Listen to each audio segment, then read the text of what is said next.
အောင်ဆန်းစုကြည်ကိုဖာတယ်မောင်းလို့ဆဲရတဲ့ ငါလည်းပါတယ်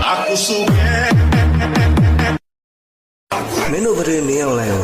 မေးလို့လို့ဆဲနေတယ်မှာငါလဲပါကျင်းနဲ့လားမကျင်းနဲ့လည်းလီးတယ် ဘိုးချုပ်မူကြီးမင်းအောင်လိုင်ကိုတို့တိုင်းပြည်ရဲ့ဖခင်ကြီးလို့သတ်မှတ်ထားတဲ့မှာငါလည်းပါတယ်။များလေးရောပါလား ကျုပ်လဲပါပါတယ်ကျုပ်လဲပါပါတယ်နော်ဘိုးချုပ်မူကြီးမင်းအောင်လှိုင်ကိုမြန်မာနိုင်ငံရဲ့ဖခင်ကြီးလို့အမှန်ကဖခင်ကြီးလို့သူကမတုံးရအောင်ဘာလို့လဲဆိုတော့ဘိုးချုပ်မူကြီးကသူကဖခင်ကြီးတဲ့ကြော်ပြီးတော့သူကလေပယ်မြင့်သွားတယ်နော်လေပယ်မြင့်သွားပြီဆိုတော့သူကဖခင်ကြီးတဲ့ကြော်ပြီးတော့သူကဘာဖြစ်သွားလဲဆိုတော့သူကဖာကောင်းကြီးဖြစ်သွားတယ်ဖာကောင်းကြီးဖြစ်သွားတယ်ဟုတ်လားဘာတော့လေပယ်မြင့်သွားတဲ့အတွက်ကြောင့်သူလေပယ်မြင့်တော့မရှိပါနဲ့เนาะကျုပ်ကဆဲနေတာမဟုတ်ပါ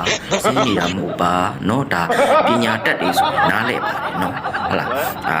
အခုဆိုရင်ဘိုးချုပ်မူကြီးအုပ်ချုပ်တဲ့အတွက်ကြောင့်နိုင်ငံလဲဖာနိုင်ငံဖြစ်သွားဟုတ်လားအဲ့တော့သူအောက်ကလူတွေဆိုရင်လည်း